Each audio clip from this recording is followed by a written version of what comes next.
참 이번 한국도 큰 비행기 추락 사고가 있었습니다만은 예측을 했다면 그런 사고들을 다 미연에 방지를 할 수 있겠지만 예측을 할 수 없기 때문인 것입니다. 미국의 유명한 농구 선수였던 코비 브라이언이라는 굉장히 유명한 선수가 있었습니다. 이분 이야기도 여러분이 아시는 분은 아시지만 얼마나 돈이 많고 부자였는지 자기 개인 헬기를 가지고 있을 정도였고 경비행기를 가지고 있을 정도였습니다. 근데 딸과 함께 그 비행기를 탔다가 추락하는 사고로 몇 년 전에 세상을 떠난 아주 끔찍한 사건이 있기도 했습니다. 9.11 테러 사건이라든지 한국의 성수대교가 무너진 이야기든지 이런 사건 사고들은 이 땅에 얼마나 많이 일어나는지 모릅니다. 다 하나같이 언제 어떤 일이 일어날지 모르는 인생의 한계를 잘 보여주는 대목들입니다. 어떤 분이 미국에서 복권을 샀는데 1,000만 불, 10 밀리언 복권이 당첨이 되었습니다. 근데 그 사람이 그 복권을 산 날 심장마비로 세상을 떠났습니다. 이 사람은 자기 복권이 당첨됐는지 안 된지도 모르고 복권이 그날 발표가 되었지만 자기는 그 자체도 모르고 세상을 떤 이야기. 뭐 이런 비슷한 얘기들은 우리 인생 가운데 많이 있습니다. 내 개인의 삶 가운데서도 정말 이런 일이 내게 어떻게 일어날 수 있나, 이런 일이 일어날 줄은 꿈에도 생각하지 못한 일들, 이런 일들이 사실은 있는 것입니다. 중요한 것은 이러한 일들이 악한 사람들, 죄를 범한 사람들에게만 일어나는 일이 아니라는 데 있습니다. 오늘 본문에도 흔히 말해서 착하게 살고 신앙으로 살고 선한 삶을 산 사람도 이러한 일들을 얼마든지 경험할 수 있다 하는 게 이 전도서에서 밝혀지는 우리 인생의 민낯입니다. 그러니 참 어떻게 하란 말이냐, 악하게 살아서 벌 받아서 이런 일이 일어나면 그렇구나, 당연히 그럴 수 있지, 내가 그렇게 살지 말아야 되겠지. 그런데 반대의 경우도 허다히 일어나다 보면 도대체 어떻게 살아야 될 것인가, 답이 보이지 않는 그런 시대를 우리가 살아가고 있습니다. 9장 2절에 있는 말씀 보니까 모든 사람에게 임하는 것이 일반이다 그랬습니다. 의인이나 악인이나 선하고 깨끗한 자나 깨끗지 않은 자나 제사를 드리는 신앙 좋은 사람이나 제사를 드리지 않는다는 신앙이 없는 사람이나 그 결국이 똑같더라, 일반이다 하는 거.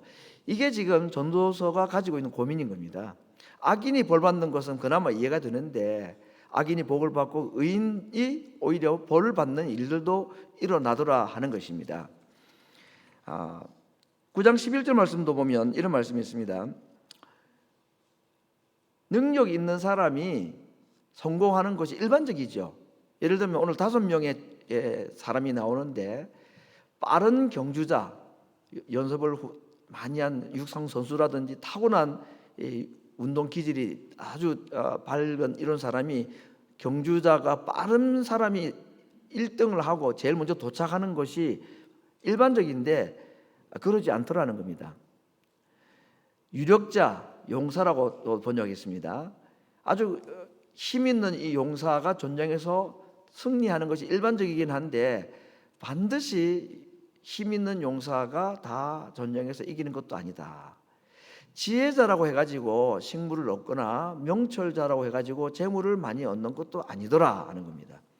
많이 배운 사람이라고 해가지고 또 은총을 입는 것도 아니더라. 일반적으로는 운동을 연습 많이 한 사람이 경기에서 이기고 공부를 많이 한 사람이 좋은 것을 취하고 이렇게 하는 것이지만 개런티는 안 된다, 보장은 되지 않는다. 이거 다 인정할 수밖에 우리 인생의 현실들 아닙니까? 12절 말씀도 계속해서 이어져서 하는 말입니다. 대저 사람은 자기의 시기를 알지 못하나니 물고기가 재앙의 그물에 걸리고 새가 올무에 걸림과 같이 인생도 재앙의 날이 홀연히 임하면 거기 걸린다 그랬습니다. 물고기가 그물에, 새가 올무에 잡히는 거, 그걸 알면 잡힐 새가 없고 잡힐 물고기가 없겠죠. 그물이나 올무 이런 데는 덫에는 예상하지 못하고 준비가 안 된 상태에서 그냥 갑자기 자기가 그런 일을 당하게 된다는 겁니다. 그런데 이 이야기를 누구에다가 또 적용했냐면 사람도 마찬가지다. 인생도 자기에게 오는 재앙의 날이 언제 올지 모르기 때문에 그 재앙의 날이 오면 속수무책으로 당할 수밖에 없다. 이런 얘기를 전도서가 지금 말을 해주고 있습니다. 그러니까 그물에 걸리는 물고기라든지 또는 올무에 걸리는 새를 보면 참 미물이니까 그렇구나, 아는 게 없고, 우리가 뭐 새머리 그러잖아요. 뭐 이렇게 IQ가 낮은 것을 말할 때 새머리, 뭐 또는 뭐 붕어머리, 머리라는 말은 이제 그 표준 말, 좀 좋은 말로 표현한 것이고, 그죠?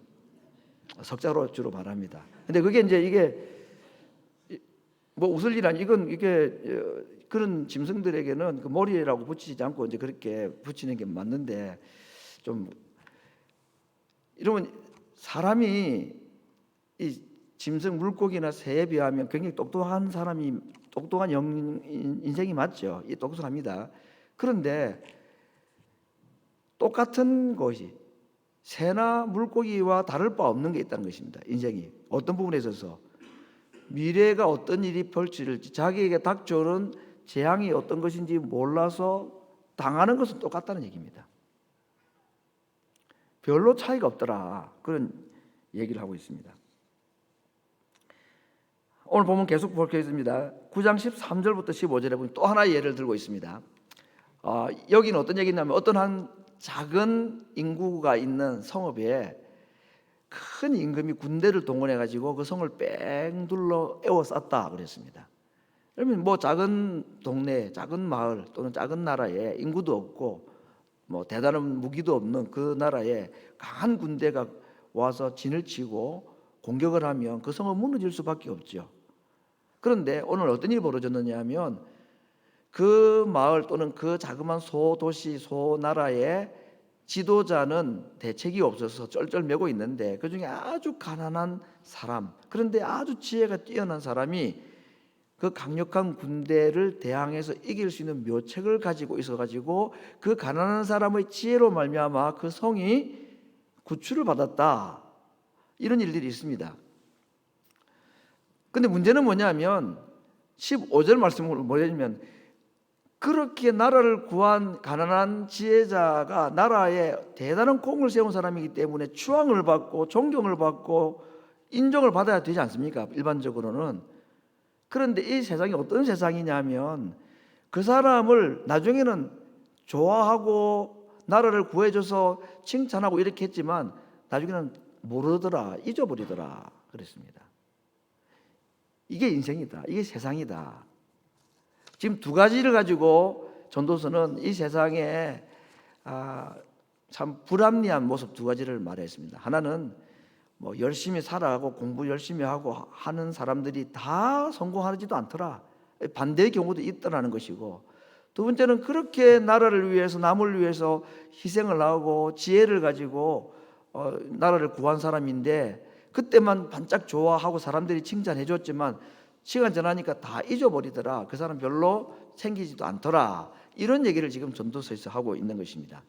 예를 들어 보겠습니다. 요셉 이야기를 보면, 요셉이 감옥에 갇혔죠, 억울하게. 근데 거기서 바로 왕을 모살할 계획을 했던 술을 맡은 관원장과 떡을 굽는 두 관원장이 한날 한시에 다 감옥에 들어와서 요셉을 만나게 됩니다. 요셉이 꿈을 두 사람에게 각 해몽을 해줬는데, 그 해몽대로 한 사람은 3일 만에 사형을 당하게 되고, 술을 담당했던 이 관리는 복직을 하는 이야기가 있습니다. 이 얘기를 요셉이 이미 다 꿈으로 해몽을 해 주었습니다. 그리고 그대로 일어났죠. 그래서 복직이 되는 술 관원장에게 요셉이 나를 잊지 말아 달라, 나는 여기 올 사람이 아니고 나는 히브리 사람이고, 그래서 왕에게 가시면 꼭 좀 나를 이 억울한 종살이 감옥살에서 좀 벗어나게 해달라고 부탁을 했는데, 어떤 일이 벌어집니까?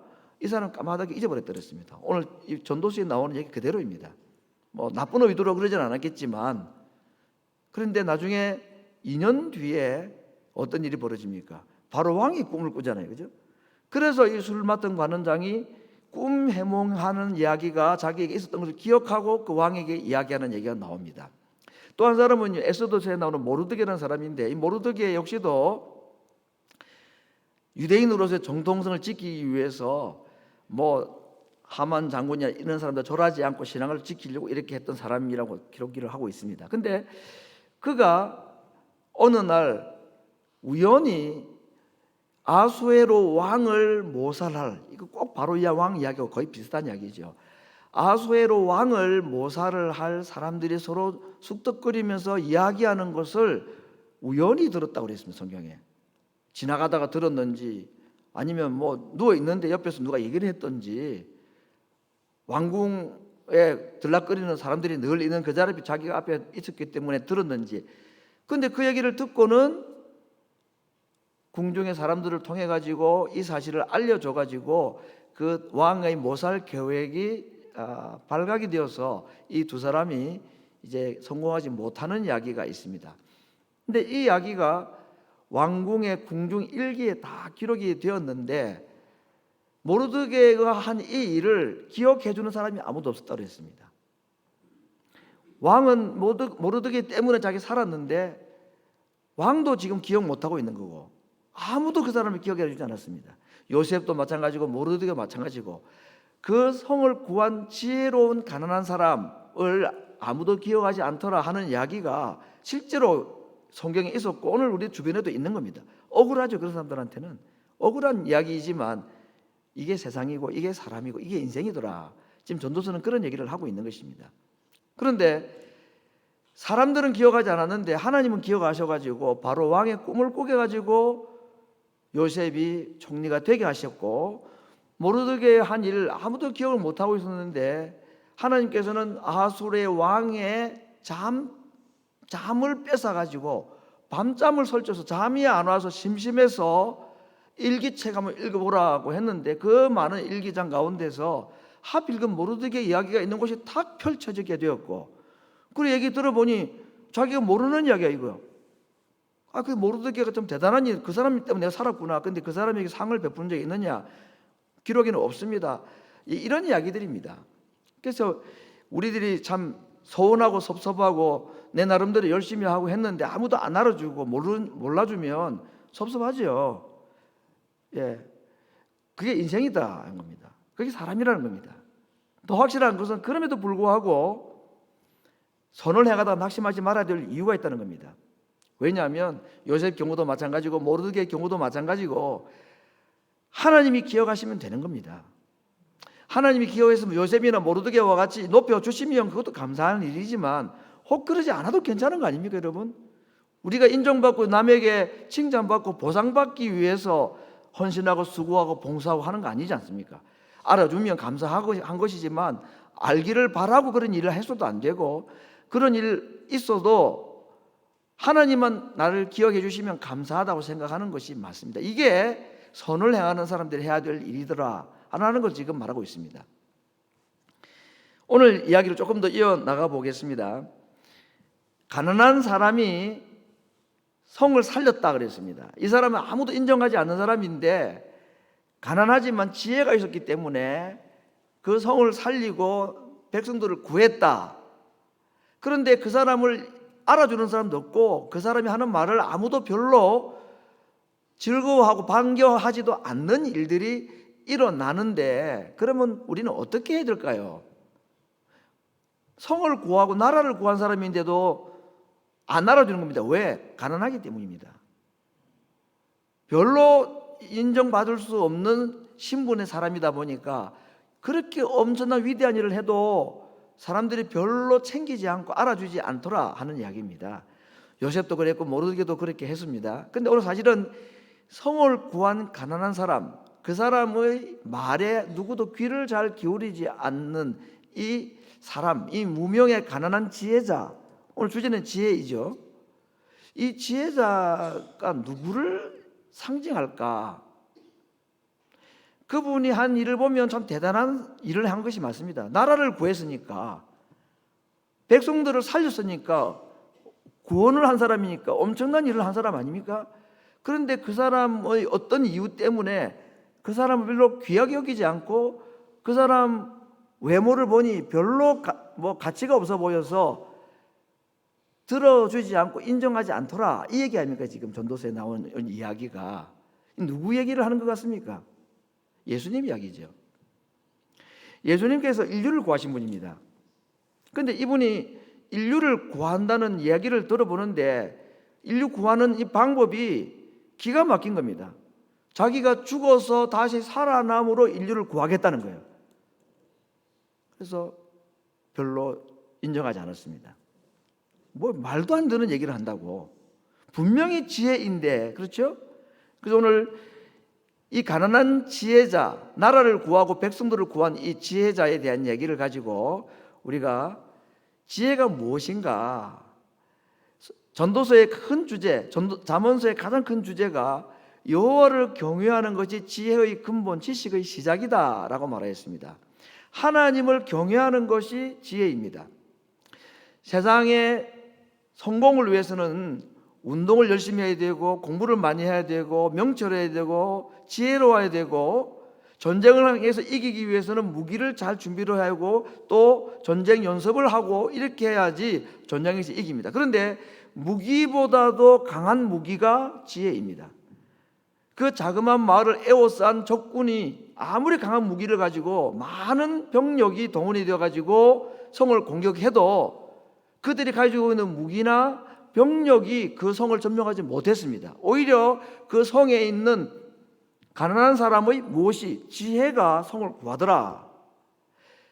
우리 인생에 살아갈 때 필요한 것들이 많이 있지만요, 준비할 것들이 많고 경험도 필요하고 전쟁을 위해서는 무기도 필요하고 성공을 위해서는 공부도 필요하고 학위도 필요하고 다 필요한데, 정말 이 땅을 살아가는 우리들에게 필요한 것이 무엇이라고 말하고 있습니까?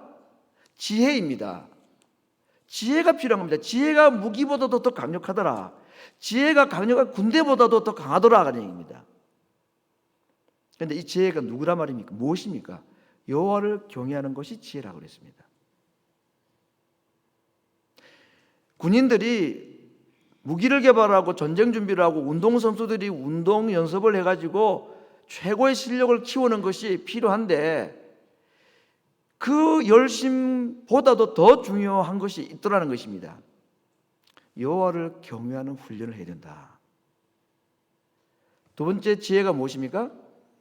예수님이 지혜라고 했습니다. 예수는 하나님께로부터 나와서 우리에게 지혜와 의로움과 거룩함과 구속함이 되었다. 예수님이 지혜입니다. 오늘 저는 지혜의 주제를 가지고 말씀을 합니다. 여호와를 경외하는 것이 지혜이고 예수님이 지혜이다 그랬습니다. 앞에 말씀드린 대로 그 가난한 성을 구한 지혜가, 그럼에도 불구하고 성을 구했는데 별로 알아주지 않은 이유가 그 사람이 가난하기 때문이었다. 예수님은 부유하신 분으로서 가난한 자가 되셨다고 그랬습니다. 그래서 이분이 인류를 구하겠다고 말할 때에 그의 말에 귀를 기울이고 들어보니 그 방법이 지혜롭지 못하고 그것이 대단한 일 같아 보이지 않아서 예수님을 영접하지 않고 거부했다고 그랬습니다. 볼품이 없기 때문에, 풍채도 없고 고운 모양도 없고, 그래서 예수님의 지혜를 다 거부하였습니다. 예수님이 하신 말씀들을 다 거부하였습니다. 왜냐하면 가난한 사람이 말하기 때문에, 별 볼품 없는 사람이 말하기 때문이었습니다. 그분이 가지고 있는 지혜가 성을 구하고 우리를 죄에서 구원하실 수 있는 유일한 방법임에도 불구하고 그분의 외모를 보고 그분이 하시는 말씀을 들어보고는 우리하고는 맞지 않다 싶어서 다 버렸다라고 말합니다. 여러분, 예수님이 우리에게 지혜가 되셨다 하는 말씀을 가지고 기억할 내용이 하나 있는데, 여러분, 인생을 살아오시면서 도무지 해결할 수 없었던 문제들이 있었을 겁니다.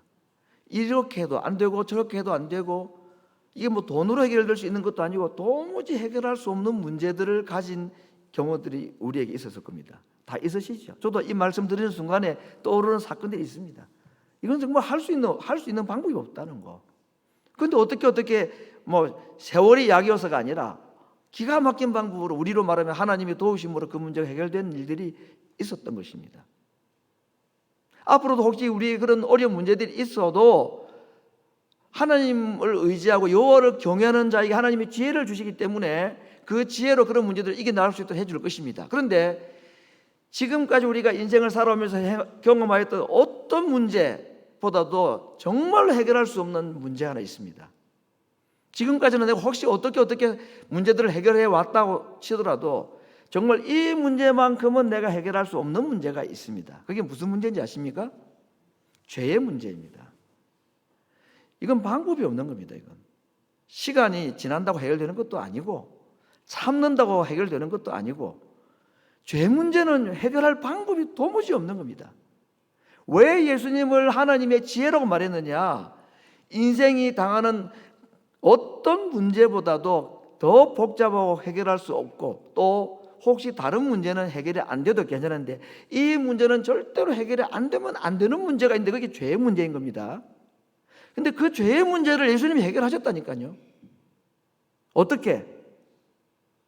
죄인이 받을 죽음을 대신 죽으시고 부활하심으로써 인생 최대의 문제인 죄의 문제를 주님이 해결하셨습니다. 그래서 주님이 말씀하셨죠. 누구든지 나를 믿는 자는 영생을 얻는다. 누구든지 내가 행한 일을 그대로 믿고 받아들이는 사람은 죄의 문제가 해결된다라고 말씀했습니다. 이것이 성을 구하는 방법이고 포로에서 우리를 구원해 주는 방법인데 유일한 죄의 문제를 해결의 방법인데 예수님이 하시는 말씀이나 그 말씀하시는 예수님을 보니 별로 믿었지 않고 별로 대단한 사람처럼 안 보여서 고운 모양도 풍채도 없어가지고 안 받아들인 것입니다. 오늘 세상에 하나님의 말씀을 듣고도 예수님의 말씀을 듣고도 자기 인생의 최대 문제인 이 죄의 문제를 지혜자이신 예수님이 해결하셨는데도 불구하고 그 내용도 별로 이해가 안 되고 그 말씀을 하셨다는 나사렛 예수라는 분도 별로 그렇게 믿지 않아서 그분이 제시한 이 죄의 문제 해결 방법을 받아들이지 않는 사람들이 많이 있습니다. 그런데 우리는 어리석어서가 아니라 똑똑해서가 아니라 그 예수님이 하신 제시한 방식을 우리가 다 받아들였고 믿고 하나님 앞에 나온 자들 아닙니까? 여호와를 경외하는 것, 예수님 자신이 우리에게 지혜가 되신다라고 선언하신 이 말씀을 오늘 새해를 앞둔 우리들이 하나님 앞에 그렇습니다라고 고백할 수 있기를 바랍니다. 내년 한 해 우리에게 필요한 것이 무엇이라고 생각하십니까? 예수님께서 병자들에게 종종 물으셨던 질문으로 오늘 내가 너에게 뭘 하여 주기를 원하느냐라고 말하면 무엇을 구하시겠습니까? 기도의 제목들이 다 있을 것입니다. 오늘 전도서의 말씀과 송구영신 예배 드리는 오늘 제가 드리는 이 말씀을 여러분 들어보고 난 뒤에는 내가 너에게 무엇을 주기를 원하느냐라고 물으시면 뭐라고 답을 하시고 뭐라고 기도 제목 카드에다가 적으시겠습니까? 지혜를 원합니다. 여호와를 경외하는 법을 배우기를 원합니다. 예수님을 더 많이 알기를 원합니다. 이것이 인생의 가장 중요한 문제의 해결책이고 지혜이기 때문인 것입니다. 오직 의인은 믿음으로 살아야 된다. 믿음으로 말미암아 밖에 살 수밖에 없다. 누가 의인입니까? 예수님이 나의 지혜자가 되셔서 나의 죄 문제를 해결하셨다는 사실을 믿는 자가 의인입니다. 착하게 사는 사람 의인 아니죠. 착하게 살아서 의인이라는 호칭을 들을 수 있는 사람은 세상에 아무도 없습니다. 의인은 없나니 하나도 없다고 했기 때문입니다. 그럼에도 불구하고 믿음으로 살아야 될 자를 의인이라고 예수님이 말씀하셨습니다. 그렇죠? 누가 의인입니까? 지혜자이신 예수님께서 우리의 죄의 문제를 해결하시기 위해서 하신 일들을 믿는 자가 의인입니다. 지혜자이신 예수님, 지혜이신 예수님을 내가 영접하고 믿는 자가, 그분이 하시는 말씀을 믿는 자, 그분을 경외하는 자가 의인입니다. 그렇게 의인된 자는 무엇으로 살아야 되느냐? 믿음으로 살아야 된다. 예수님을 믿음으로 의인이 되었기 때문에 그렇게 의인된 자들은 믿음으로 살아야 된다. 하나님의 말씀, 그분의 약속을 믿고 신뢰함으로 살아야 된다라고 말씀을 하고 있습니다. 어떻게 하면 이 지혜를 우리가 얻을 수 있을까요? 야고보서 1장 5절 말씀, 누구든지 지혜가 부족하거든 후히 주시고 꾸짖지 아니하시는 하나님께 구하라. 지혜는 어떻게 얻을 수 있습니까? 구해서 얻는 겁니다. 지식은 공부를 해서 얻을 수 있겠지만 지혜는 구해서 얻는 것이다. 그러면 오늘 성부 영신예배에 참석하신 우리 모든 성도들께서 오늘 밤에 구해야 될 기도의 제목 하나가 분명히 있습니다. 많은 기도의 제목이 있고 중요한 기도의 제목들이 다 있겠지만 오늘 말씀을 통해서 우리가 정말 구해야 될 것이 무엇인지 지혜를 구하라. 지혜를 구한다는 말은 예수님을 더 많이 알아가기를 구하는 것이고 여호와를 경외하는 법을 구하라. 하나님 경외하기를 구하라. 그분의 말씀을 신뢰하고 믿고 의지하는 것을 구하라 라고 말했습니다. 결단과 결심으로가 아니라 여호와를 경외하고 예수님을 더 깊이 내가 만나는 것은 하나님의 간절히 구함으로 얻을 수 있다라고 말씀했기 때문입니다. 오늘 성부 영신 예배에 말씀을 이 성경 구절 두 구절로 요약을 하고 결론을 짓고자 합니다. 먼저 잠언 3장 5절 6절과 빌립보서 4장 6절 7절 말씀입니다. 잠언 3장 5절 6절 말씀을 같이 읽습니다. 다 같이. 너는 마음을 다하여 여호와를 의뢰하고 내 명철을 의지하지 말라. 너는 범사의 그를 인정하라. 그리하면 내 길을 지도하시리라. 여호와를 의뢰하는 것이, 여호와를 구하는 것이, 이것이 지혜로운 삶이다 라고 말하였습니다. 그렇게 할 때에, 범사의 그를 인정할 때에 그때부터 지혜이신 하나님께서 그를 의지하고 그분을 경외하는 자, 그분을 경외한다는 말은 그분의 말씀을 믿고 의지하고 존중히 여기고 따르고 순종한다는 걸 말합니다. 이게 여호와를 경외하는 것입니다. 그렇게 할 때에, 그를 인정할 때에 그분이 우리의 길을 지도하신다. 영어 NIV 성경에서는 그분이 우리의 길을 곧게 스트레이트로 만들어 주신다. 굽은 길로 구불구불 가지 않고 곧은 길로 가게 해주신다라고 말했습니다. 또 잘 아는 우리 빌립보서 4장 6절 7절 말씀도 같이 읽겠습니다. 시작.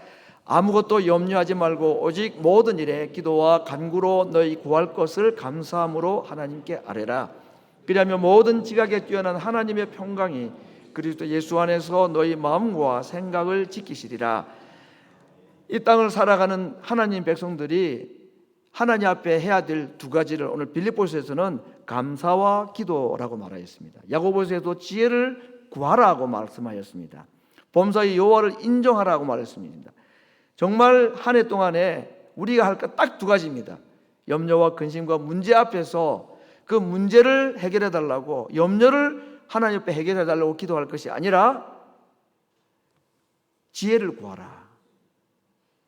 이 순간에도 하나님을 신뢰할 수 있는, 하나님을 의지할 수 있는 믿음을 달라고 구하라 그랬습니다. 그래서 빌립보서는 기도하든지 감사하든지, 감사로 기도하라. 내가 할 수 있는 것은 오직 감사와 기도. 내게 행하신 일 때문에 감사, 내게 행해 주실 것을 위하여 기도, 그 기도가 응답될 것을 믿고 또 감사. 이것이 한 해를 시작하는 우리 모든 성도들에게 주시는 하나님의 약속이며 지혜를 구할 이유를 말씀하시는 하나님의 간절한 소원임을 이 밤에 함께 마음속에 새기고 기도하는 시간에 오늘 밤에 우리가 구할 기도의 제목 무엇입니까? 지혜를 구하라 그랬습니다.